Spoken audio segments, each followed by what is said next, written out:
Okay, hello everybody. Welcome to the June Planning Committee meeting. Just to let you know, the meeting is live streamed and will be recorded and will be able to be played back at a later date.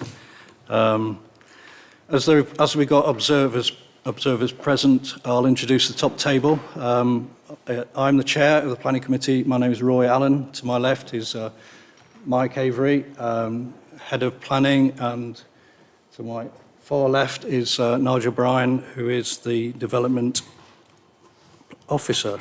To my right is Natalie Osey, legal officer, and my far right is Kate Goodall, Democratic Services Officer. I'd like to address the speakers tonight. Just to let you know that you'll have 3 minutes to speak, and at the end of 3 minutes, I will stop you if you're still speaking. To speak, please approach the lectern and press the button when ready and speak into the microphone. Thank you. Okay, we'll move on to agenda. Oh, and also I've got to say that there's agenda item 6 has been withdrawn and it will return to a future planning committee.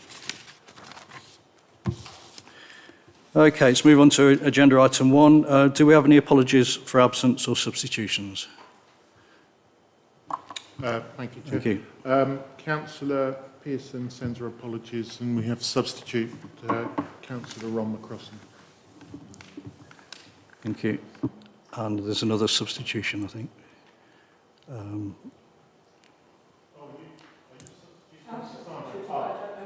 Councillor Barnes is also not here and is substituting. Councillor Palin substituting for Councillor Barnes. Sorry. Councillor Wilkinson. Chair, not apologies, but I've noticed that the membership list needs updating following council AGM. Yep, you're absolutely right. Thank you very much. Okay, let's move on. No other substitutions? No, we're all here apart from that. Okay, let's move on to agenda item 2, which is the draft minutes of the last meeting, which are included in this item. I would like to propose them as a true and correct record of the meeting. Do I have a seconder? Councillor Wilkinson, thank you. Any councillors want to speak, make a comment on this? No? Okay. So we'll move to the vote. All those in favour of agreeing these draft minutes as a true and correct record of the previous meeting, please raise your hand.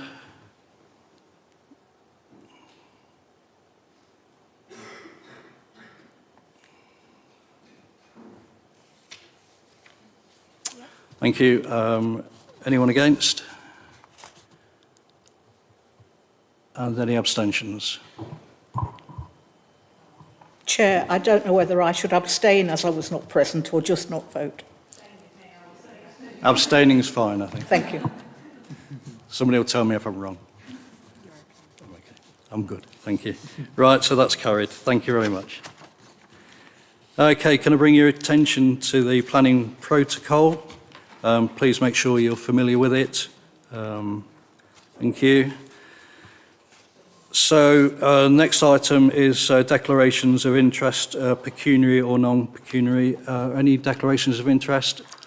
Right, Councillor Wheeler.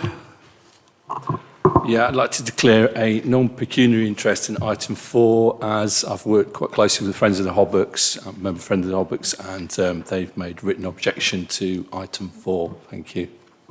Thank you, Councillor Paling. It's a similar non-pecuniary interest. I am a friend of the Hobbocks. I was not present during the discussions on these objections, and I will still reserve the right to speak. Thank you. And Councillor Greensmith. I need to declare an interest because I live very close to the site of the planning application, and I will remove myself from the chamber when it's discussed. Thank you. We'll send one to somebody to get you back as soon as it's finished. Thank you. Okay, let's move on to agenda item 4, which is land east of Killissick Lane. We have 2 speakers, Claire Richards, who is a resident objector, and Grace Clarkson, who is representing the applicant. Would Claire please approach the lectern? Oh, sorry, Yes, please do.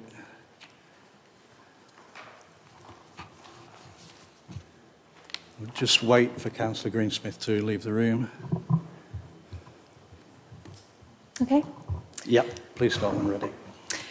3 minutes is insufficient time to detail the numerous discrepancies, ambiguities and gaps in this proposal from Strata Homes.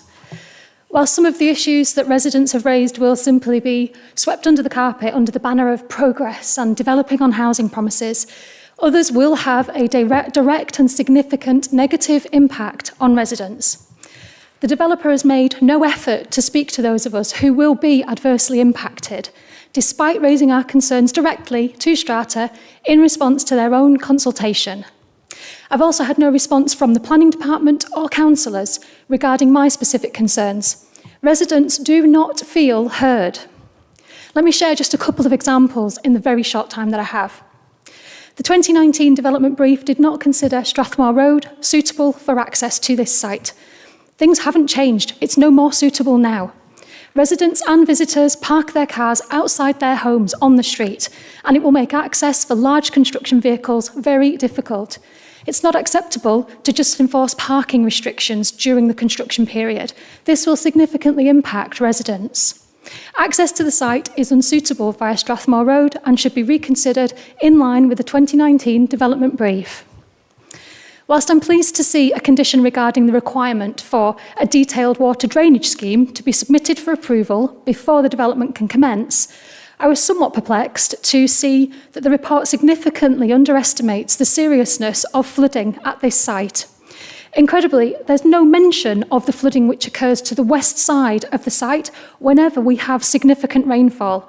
Killissick Lane becomes a river with a torrent of water flowing down onto Killissick Road, where the drains bubble up and cannot cope.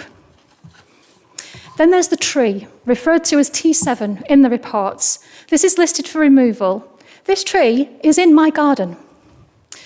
There is vague and confusing information in the developer documents, referring in one to a retaining wall and in another to a fence being installed along my boundary line. Does this mean that the existing hedgerow is to be removed? It's simply not clear. I don't have a fence. The hedgerow is my boundary. So if this is removed, how will the security of my property be ensured by the developer? Will I have to foot the bill to have a fence installed? This section of hedgerow on my boundary is certainly not defunct and has been regularly and professionally maintained at my expense. It's planted with roses, honeysuckle and clematis. It's a wonderful and rich habitat for wildlife. Both the 2019 development brief and your planning report refer to a buffer between the new development and the existing properties. So why has this been entirely disregarded by Strata in the development plan? This would have allowed for the hedgerow to be retained along my boundary. Given the limited concerns I've been able to share today, I hope that you will agree. Sorry, that's 3 minutes. Can I just say this? I've got 2 sentences. If you don't support us, nobody will, is all I was going to say.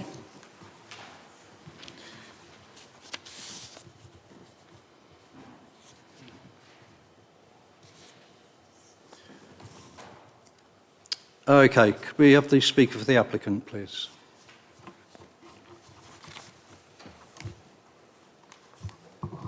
Please start when ready. Good evening, Chair and members. Thank you for giving me the opportunity to speak today. I'm Grace, Strategic Land and Planning Manager at Strata. For those of you that don't know Strata, we're a family-run Yorkshire-based home builder. We build around 650 homes every year across Yorkshire and the Midlands. And alongside building new homes, we're on a mission to make meaningful change in the communities in which we work, working with local charities and schools to create new opportunities to develop young people's skills. Our mission is to become the market-leading customer experience house builder underpinned by our sustainability and social purpose credentials. Our vision for this development is to create an extension of the community within North East Arnold. The community will be situated within well-landscaped, publicly available open space. Our proposals are for 45 new high-quality homes. These homes will be built against the backdrop of the woodland to the east, which will be protected and retained, with new open space. The open space will be planted with grassland and wildflower mix for both amenity and biodiversity benefits. Streets will be tree-lined and there will be new pedestrian and cycle connections to the wider site and existing public rights-of-way. Existing green infrastructure, such as hedgerows, will be largely retained and our landscaping proposals shall enhance what already exists. Further ecological enhancements, such as bat boxes, will also be delivered. Moving on to the homes themselves, these will largely be terraced, semi-detached and detached properties with 2, 3 or 5 bedrooms. In accordance with Gedling's planning policy, 9 of these properties will be affordable, 4 of which will be first homes, which offer discount to first-time buyers. All homes have policy-compliant car parking spaces. Every home will have PV panels on the roof and electric vehicle charging point. The site will be drained using sustainable urban drainage principles and is designed to meet the standards set by the local authority. Our highway consultants have also considered the impact on traffic and safe access to the site.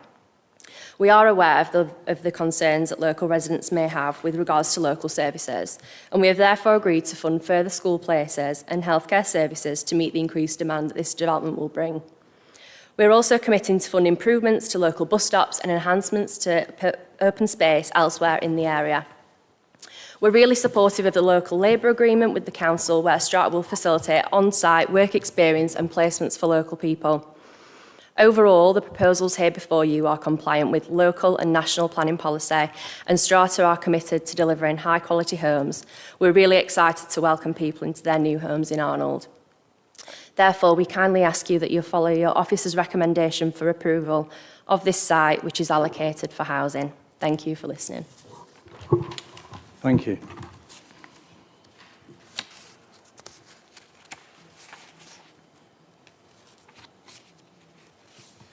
Right, I would like to propose agenda item 4 for the purpose of debate. Do I have a seconder?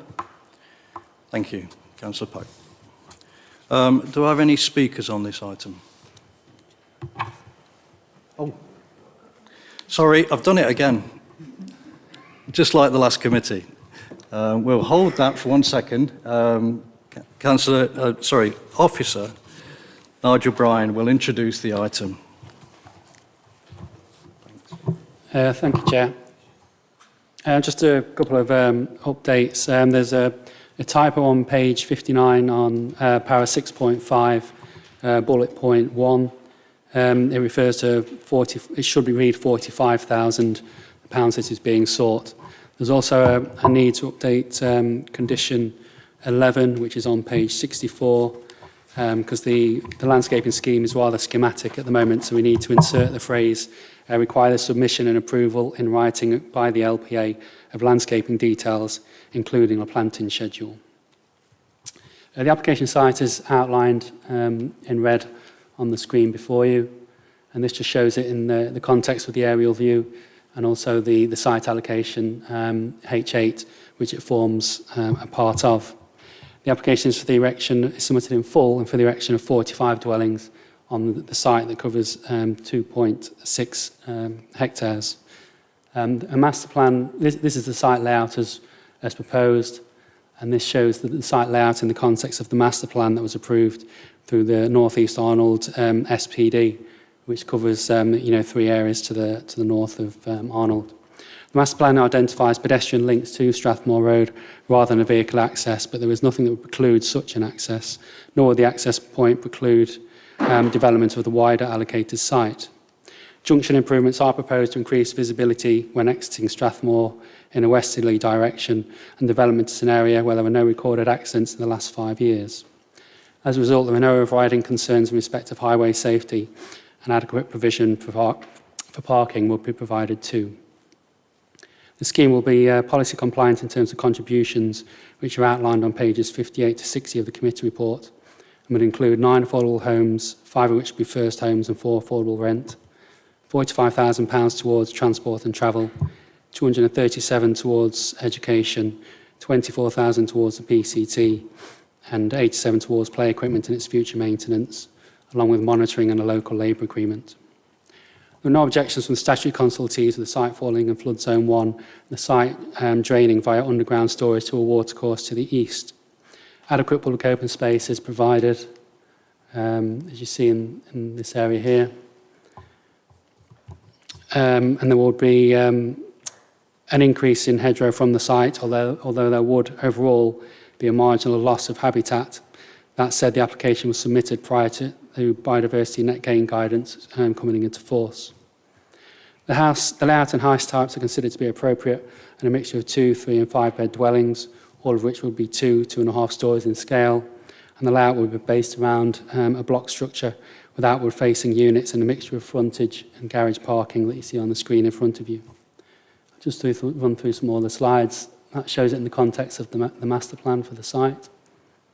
This is some of the junction works that have been identified with Strathmore and Howbeck, just to improve the visibility display as you're exiting on the west.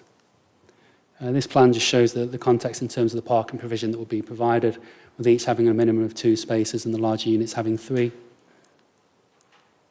And these are some examples of the house types that are proposed, a mixture of 2.5 stories and 2 in scale. And just some pictures to understand the context of the site. Overall, the scheme is considered to be policy compliant, and the site is allocated for residential development and provides all contributions sought. The design and the layout of the scheme would also respect the character of the area and residential amenity. And then, as a result, the application is recommended for approval, subject to the signing of a Section 106 legal agreement, as outlined on pages 61 to 69 of the committee report. Thank you, Chairman. Thank you. It's been proposed and seconded, so we'll move to the debate. Any speakers?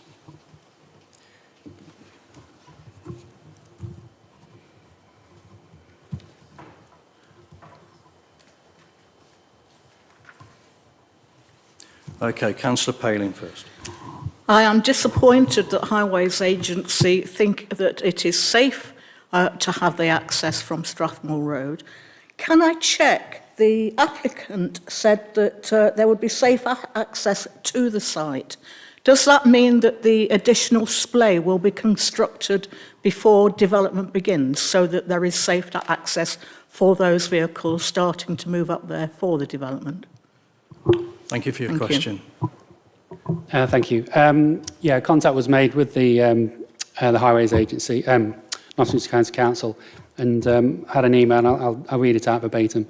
It says there, the Strathmore Road and Howbeck Road junction has been operating satisfactorily without the improvements which are only required to accommodate the increased usage. It would be difficult to argue the works had to be implemented prior to development taking place. So in my view, a pre-commencement condition wouldn't satisfy the 6 tests, and by that it's just reasonable and necessary to the development in question. So the Highway Authority are content that condition 5 can remain as prior to occupation as opposed to prior to the commencement. Can I check that, Chair? Because if the construction traffic are going to be using that access, that makes it completely different to what the highways have considered in regard to accidents, etc., currently happening, when it's a relatively small development that are on Strathmore, etc., that are using the road. Thank you. Thank you for your question. What I read out was the advice of the Highway Authority, so I think it would be difficult to justify. Ultimately, it would possibly fall into the gift as members if they chose to amend it, but the advice from the Highway Authority is to not. Thank you, Councillor Paling. Councillor Wheeler. Thank you, Chair. Councillor Paling's already made the points I wanted to raise around traffic. However, I do have some very serious concerns around vehicular access. But my question is given the context of the severe weather that we've experienced over recent years, I know for a fact that Killistick Lane floods really badly, and I know that a serious amount of detritus, mud, stones, etc., flood down onto Killistick Road from there down towards where the bus terminus is. I'm very disappointed to see that the local flood authority hasn't raised any comment or said anything about that. So my question is what mitigation measures could be put in place to prevent that from happening in the future? Thank you. Thank you for your question. Well, the advice we've had is that they were intending to install storage tanks in this area here, so in effect that would then control the discharge rate of the surface water into a watercourse that runs along this edge. I can't quite see offhand what the discharge rate is proposed to be, but typically it's in the region of around 5 litres per second, but I'd have to perhaps double check that in a minute. Thank you. If I could just add a further comment, in terms of Killersick Lane, that's outside of the application site. So in terms of the extent of Killersick Lane, that will be dealt with through any future application that comes forward for the balance of properties. So there's an allocation for 230 properties on the wider allocation, and that includes land which is currently in the ownership and control of both Gedling Borough Council and the Arnold Parochial Charities. So should that balance of properties come forward of 185 units at Killersick Lane, and the issues that you've raised there will be dealt with through those proposals. This site is located to the east of Killersick Lane, so it's outside of the extent of the application site. But I think what Mr. Bryan's done is tried to explain what mitigation measures are being put in place to address the impacts of surface water from this discrete development comprising 45 units. Thank you. Thank you. Councillor Wilkinson. Thank you, Chair. My question is about something that was raised during the resident objectors presentation, and specifically what she said about one of the trees. I think it was T7 being in her garden. Could we get some clarity around that, please? Thank you. There'd be no right for the applicant to go onto third-party land to remove a tree, so it just can't be done. They'd need to have the consent of the landowner to remove any tree that's not within their control. And just a point of clarification, so I'm just going back one step to do with the surface water. The condition 8 on page 63 outlines in some more detail about the levels of, it says 100-year plus 40% for climate change that they would need to design the final drainage scheme for. So condition 8 has some more details on that. Thank you, Chair. Thank you. Councillor Bestwick. Thank you, Chair. Question first of all, do we know why the access point was changed from its original point, which I think was to the left of your map? Do we know the reasons for that? Thank you.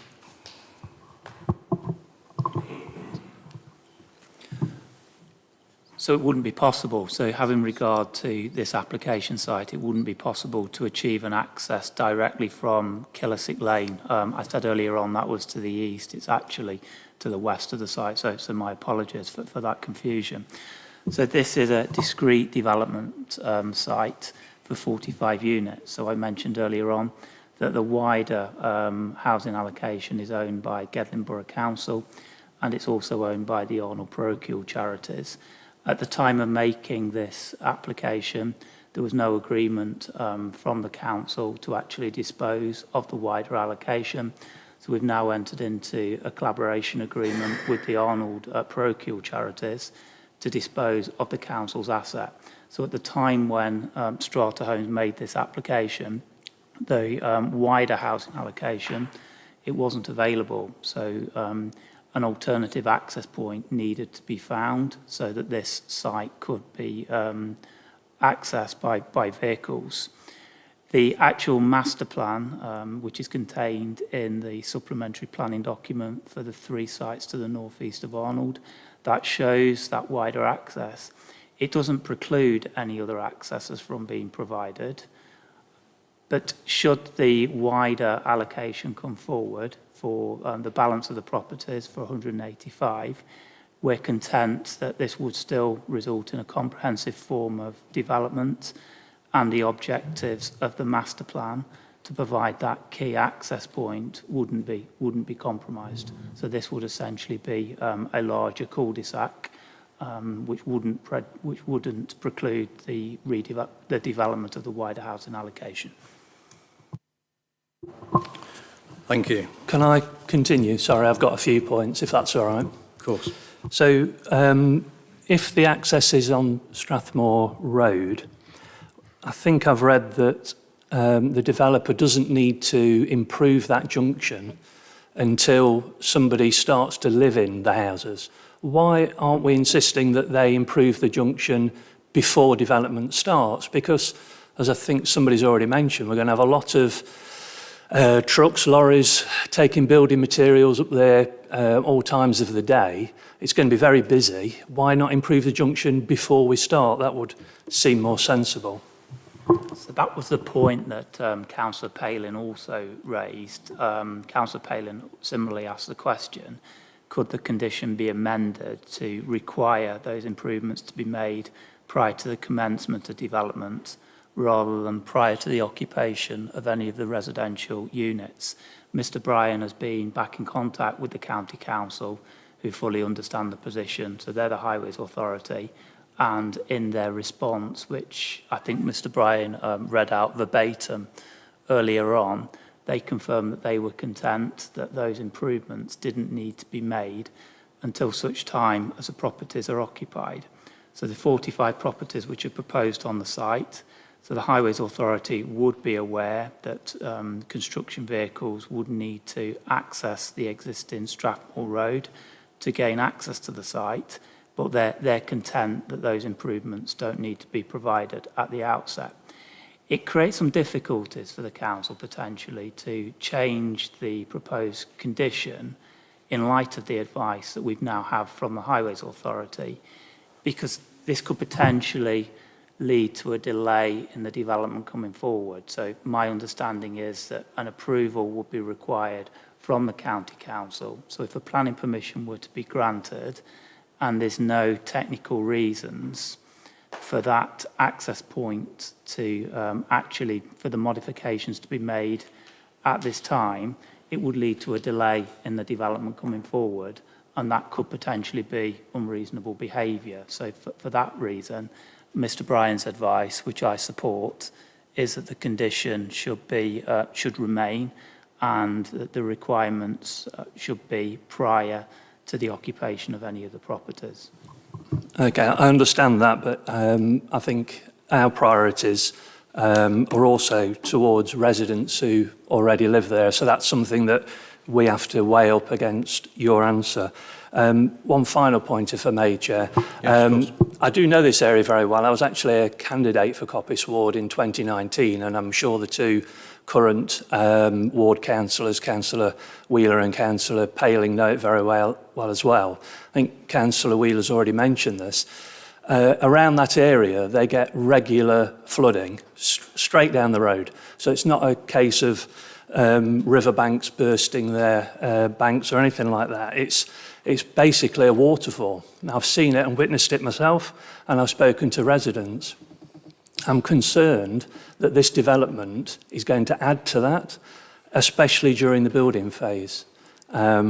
Is there any kind of reassurance that planning officers can give us that before this starts, that they will not be adding to the problem that already exists? I've heard a previous answer. What I'm looking for is that before a spade goes into a ground, somebody is making sure that we're not adding to the flooding problem.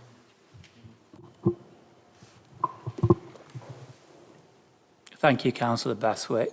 So my understanding is that in terms of the floodwater which you refer to, that's on Killissick Lane rather than from this specific site. So Mr Bryan has explained the proposed drainage strategy, which has been accepted by the lead local flood authority, who are similarly, so that's the County Council. They're acutely aware of flooding issues across the borough, and they are content with the drainage strategy. Thank you. Okay, we'll move on to, I've got Councillor Strong, then Councillor Smith and Councillor Ellis. Councillor Strong. Thank you, Chair. A lot of what I was going to say is actually being said previously by the previous speakers. And thank you for the explanation of this potentially quite complex site for traffic. I still can't quite understand why at the preliminary stage that there's only one entrance to it. Why not use, there's going to be a pedestrian entrance from Cassillic Lane. Why not make that a road entrance? It strikes to me that it's a bottleneck in the making. And I do take on board what the lady who objected said about the traffic. If you've got 45 houses, and even if people only go out once a day, that's 90 new passages of vehicles into that area. It would seem that in the light of current practice, to have a bottleneck and only one entrance and one exit is a potential risk. And I can't really see that just changing the junction, although it looks pretty good, is the answer. That certainly the County Council report in January, they weren't all that happy with it. And I know that, I realise they've changed that report and made amendments, but it's still, to me, a little bit of a puzzle as to why to this estate there's one entrance, one exit for everything that might call on that. Thank you. Unless there are any further comments from officers. All I can say is that we do have to judge the application in front of us. We can't design it on the hoof, so we have to judge this application in front of us. Thank you for your comments.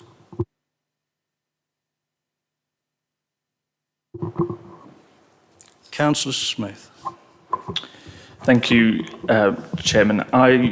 Great to see that this application is actually coming with funds for health and secondary education. That's to be welcomed. I'm concerned over the loss of habitat and the access, which colleagues in the room have mentioned, and there's been an answer on that.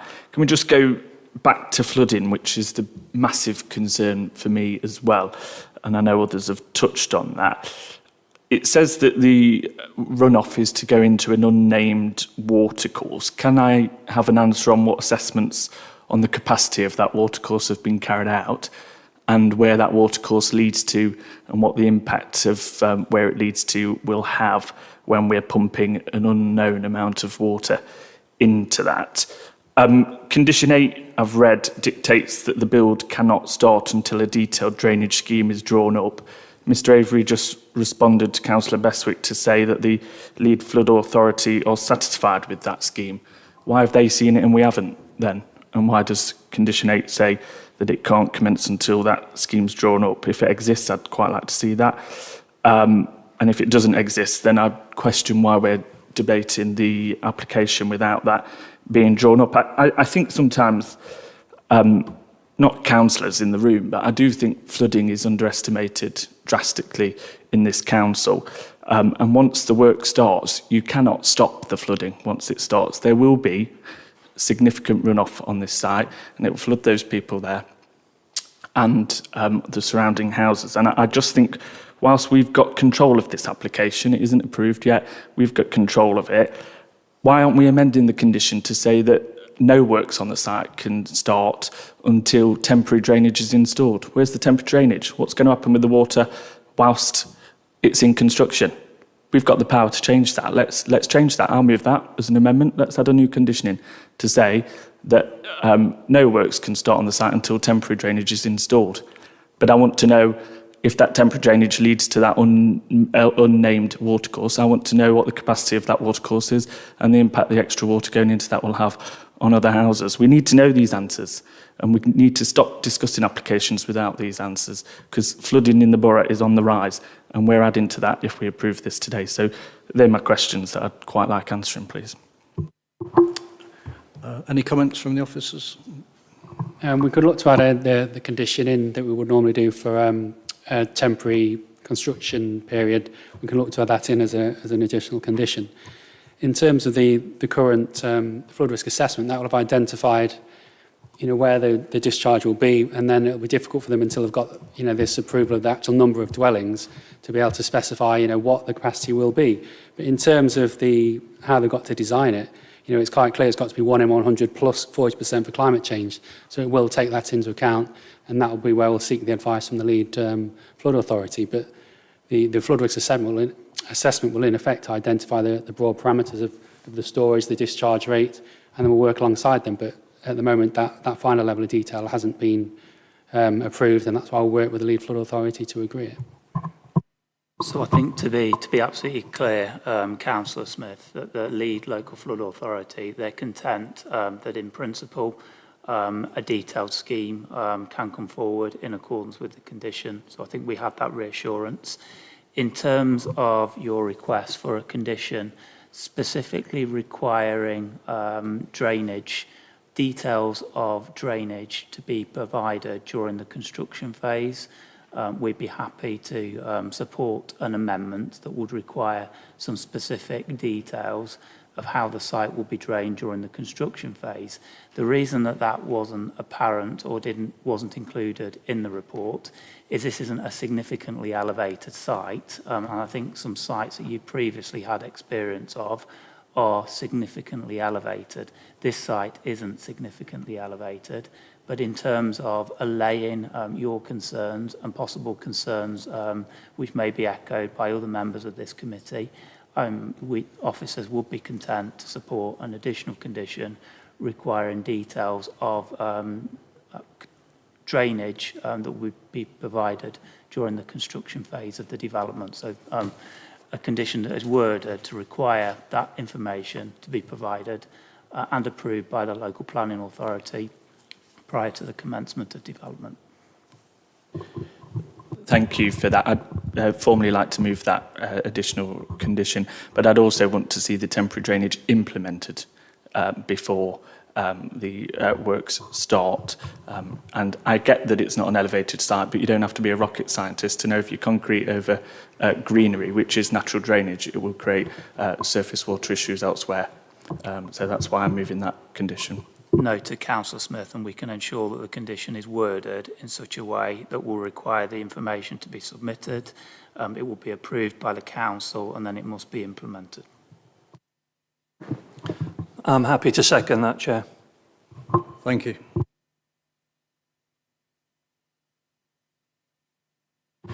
So we're going to be voting on an amendment. Does everybody understand the amendment? They understand what they're voting on?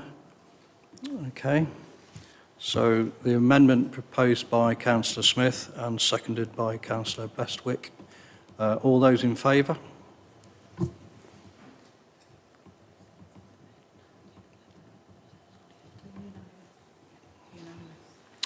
That was unanimous.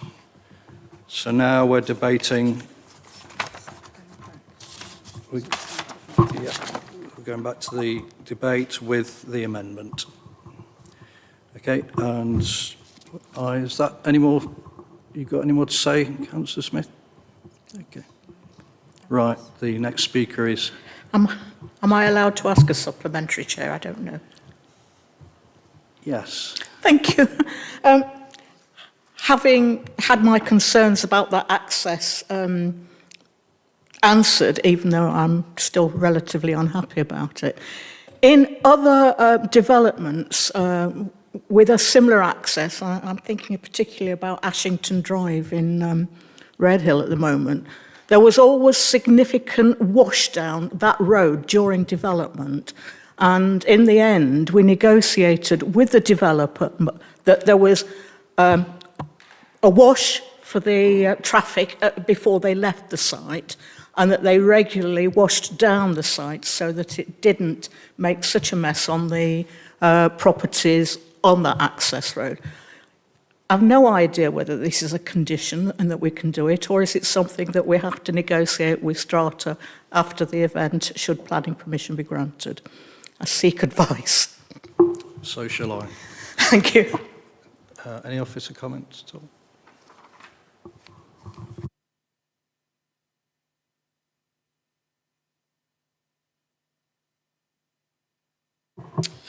There was a construction management and mitigation plan that was approved by Environmental Health, which is referenced in condition 7. So I would take it from that that would have had some details to do with the construction management and wheel wash, etc. But yeah, I haven't. I can't quote the document verbatim, but that's the kind of thing that environmental health officers would have picked up on. Thank you, Chair. Any more I comments? don't know where that leaves me, whether we should condition the environmental health impose a wheel wash and some sort of thing, or whether we can trust that there's something there in background documents I haven't read. I think to allay the concerns of members, so unfortunately the case officer who's dealt with this application, he's unwell, so he's not at the committee tonight. Neither Mr Bryan or any of the officers at the front have got a copy of that management plan. So for the avoidance of doubt, what I would recommend is that a further condition be added requiring details of wheel washing facilities to be submitted to and approved in writing by the local planning authority. Thank you. I will move that if that's appropriate. So we have a proposer and a seconder, Councillor. Were you seconded it, Councillor Smith? Yep. Yep. Okay, is the committee aware of this other wheel wash condition enough to vote on it? Yeah. Okay, all those in favour?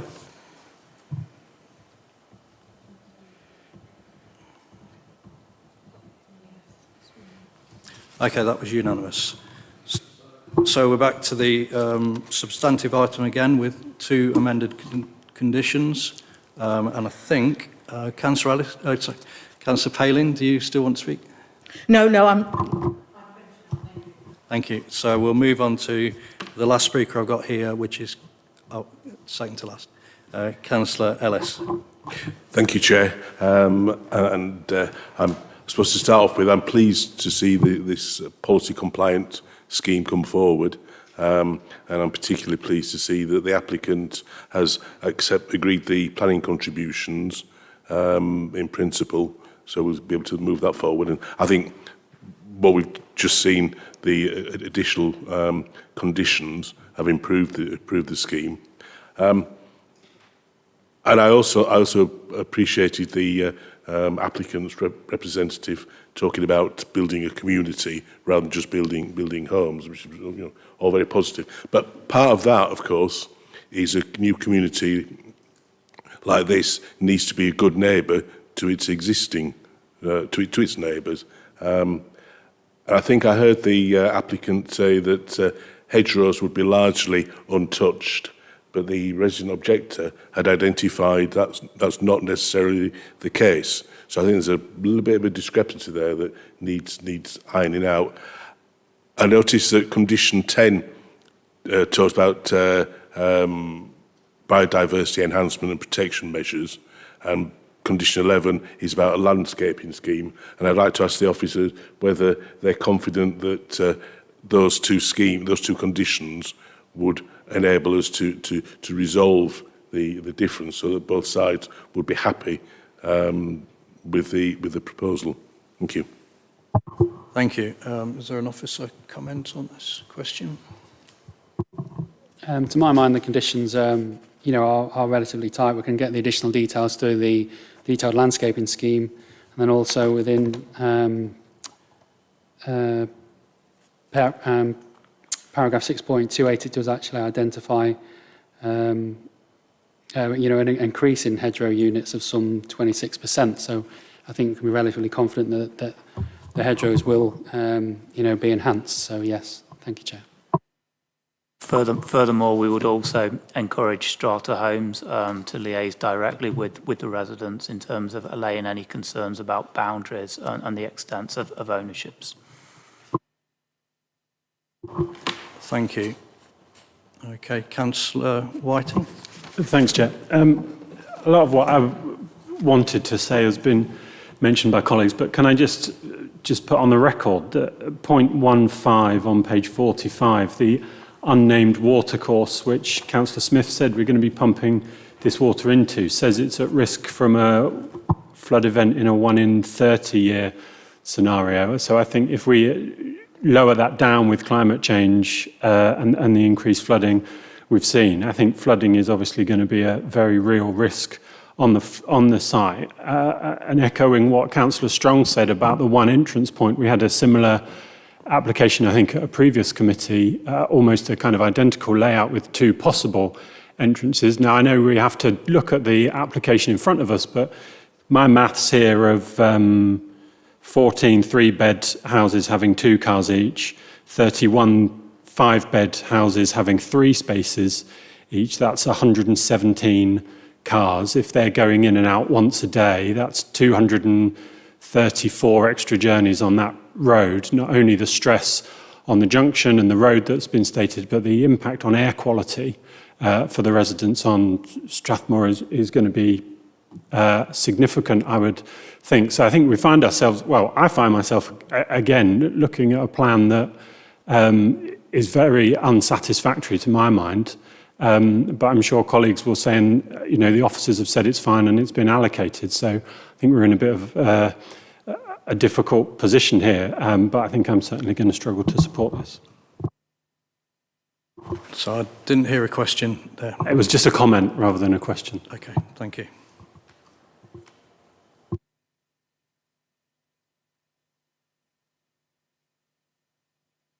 Okay, are there any other speakers?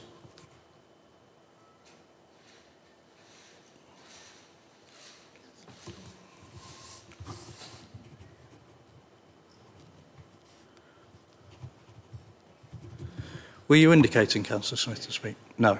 Sorry, it's Councillor Wheeler. Only to comment in terms of the watercourse that's been discussed is actually part of the Daybrook catchment. So the actual river in question is the Daybrook. It sort of runs down into, well, it actually runs through Coppice Ward all the way down to a culvert on Coppice Road, then down the back of Bentwell Avenue and then down into Arnold. So in terms of water going into that, it's more likely to flood properties further downstream than upstream, but due to the topography, that water's going to go in there. If it's going to cause any problems, it's going to cause problems further along around the Coppice Road area and that culvert area there. So we do need to look at that very carefully in terms of flood risk mitigation. Thank you. Thank you for your comments. Any more members want to speak on this item? No? Okay, so we'll move to the vote. So we're voting on agenda item 4 plus the 2 conditions that were approved by the committee. Okay, all those in favour?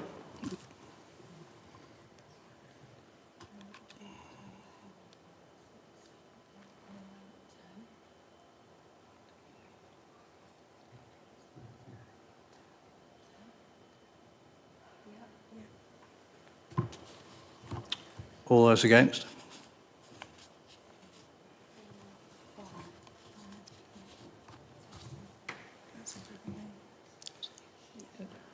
So that was carried, so permission is granted. Thank you.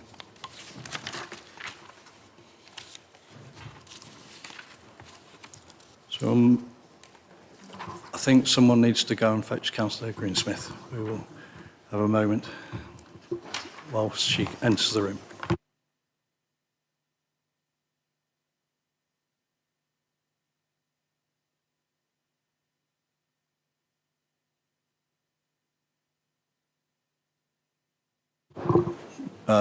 Please leave if you wish to.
So just note that Councillor Greensmith has re-entered the room.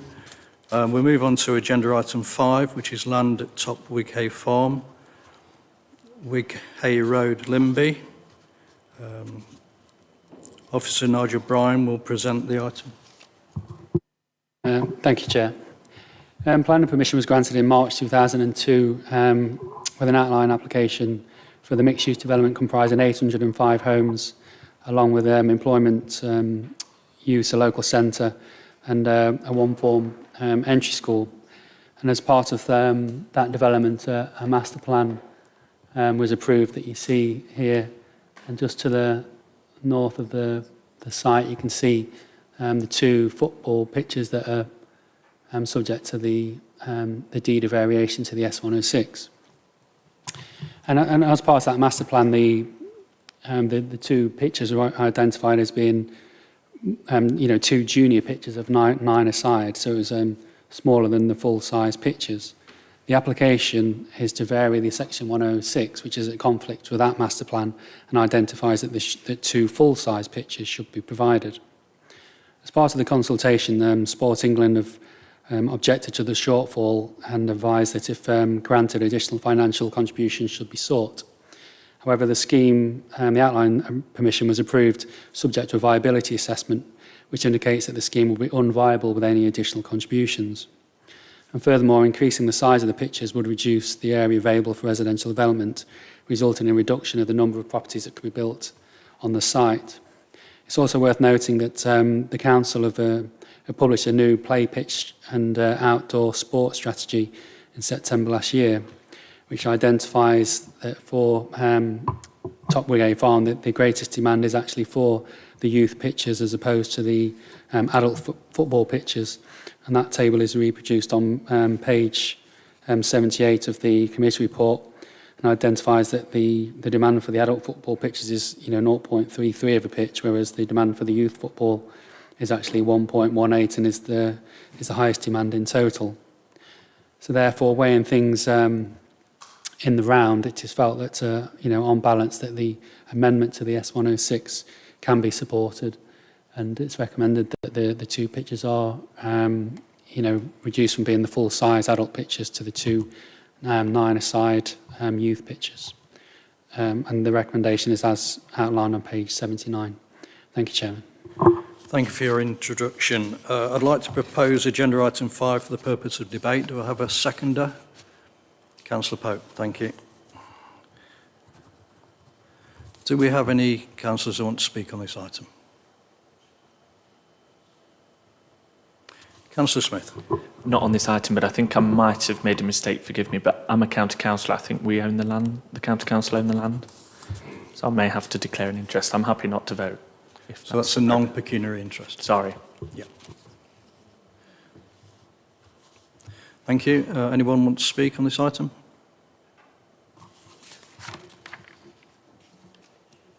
No. Okay, so we'll move to the vote. So the recommendation is that the head of development and place and the monitoring officer be authorised to enter into a deed of variation detailed in the report. All those in favour?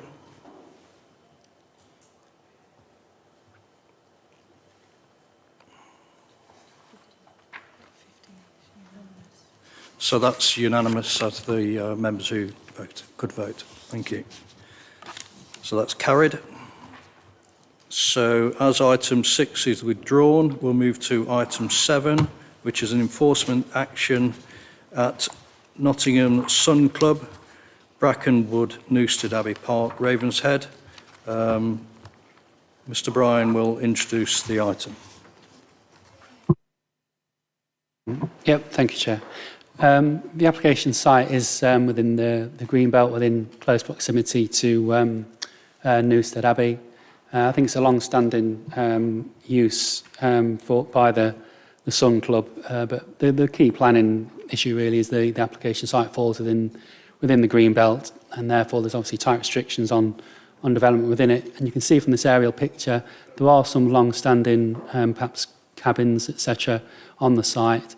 But there's this area here where they've got some tents that are kind of used over the weekend, etc. But what it is this structure has been erected, and whilst on first glances it may appear as a temporary tent, we're of the view that it's a little more substantial than that and is actually operational development and therefore a building. So hopefully the pictures I've run through will be self-explanatory. You can see the patio doors in the tent, in inverted commas. And this is just some more pictures. These is how the structure is attached to the ground. And internally, you can see that it has a double bed, kitchen, and a boiler. So we're quite content that it isn't a tent, that it is a building, and therefore, with it being within the green belt, there's a need to demonstrate the very special circumstances to allow what would otherwise be inappropriate development within the green belt, and therefore we're seeking members' authorisation to look to enforce if the structure isn't removed. Thank you, Chairman. Thank you for your introduction. I'd like to propose agenda item 7 for the purpose of debate. Do I have a seconder? Councillor Pope, thank you. Any councillors want to speak on this item? Councillor Bestwick. Thank you, Chair. I'd just like to praise the officers for taking action of this kind in a greenbelt area. So, thank you. Thank you. Any other councillors want to speak? No, so we'll move to the vote. We're voting on agenda item 7. The recommendation is to authorise enforcement action as set out in paragraph 10.1 of the report. All those in favour?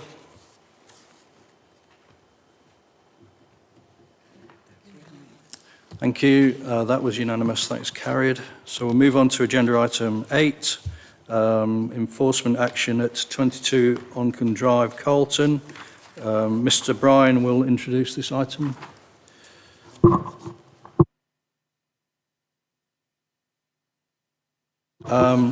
Please, could you turn the mic on? Thank you, Chairman. This is the application property outline in red, and just the aerial view of the same.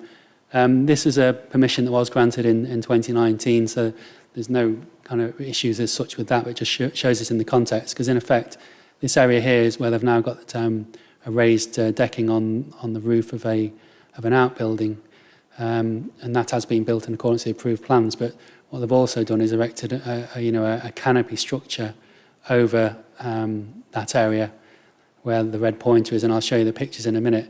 And it's this red canopy structure, that has been erected that is, considered to be inappropriate and out of character with the area, and raises some issues in respect of amenity as well.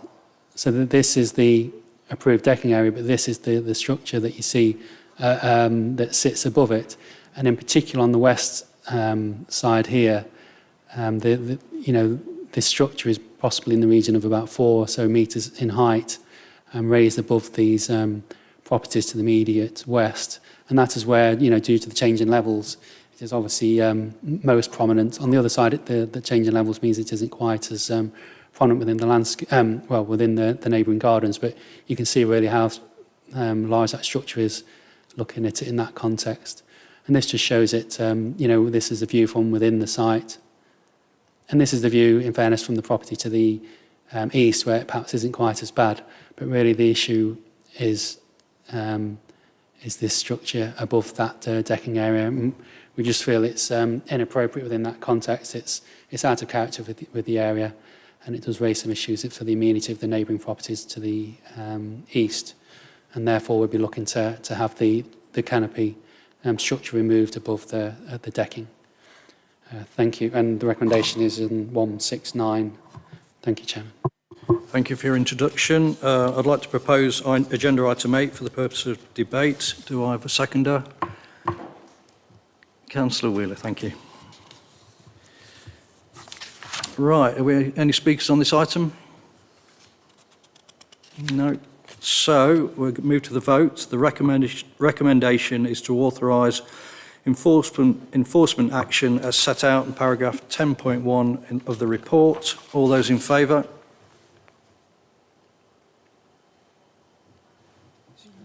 That was unanimous. That's carried. Thank you. So I'll move on to agenda item 9, which is enforcement action at 91 Main Street, Burton Joyce. Mr. Bryan will introduce this one also. Thank you, Chairman. Yeah, 91 Main Street. This shows just, again, the aerial view and the context. In terms of the history, a fence was erected without the benefit of planning permission. An application was made for its retention, and that application was refused permission.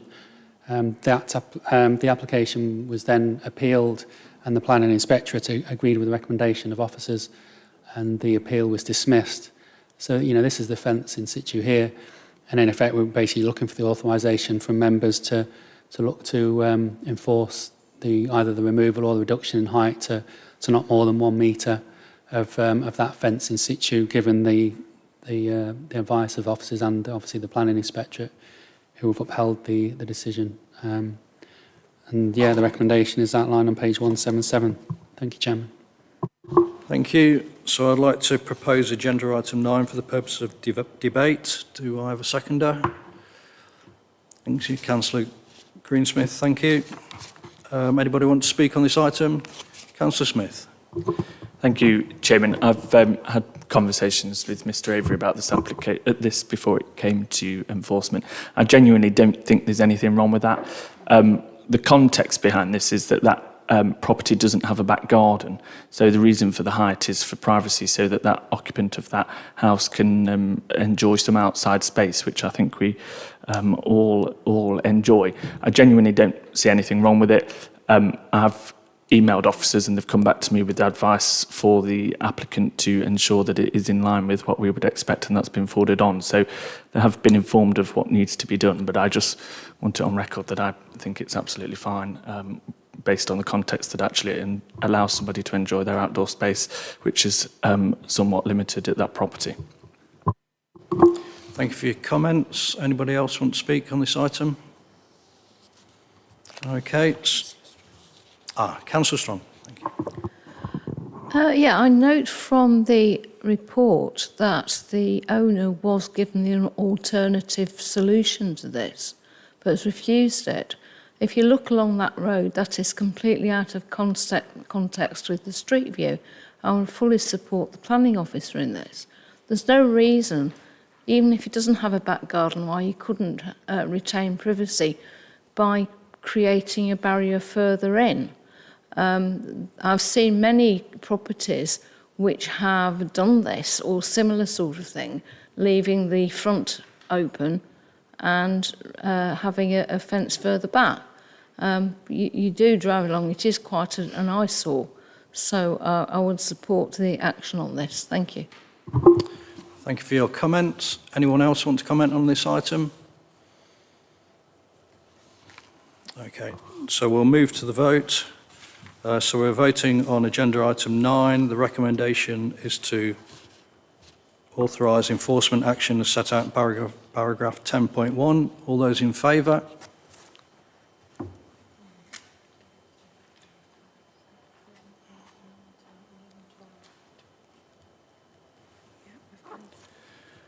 All those against?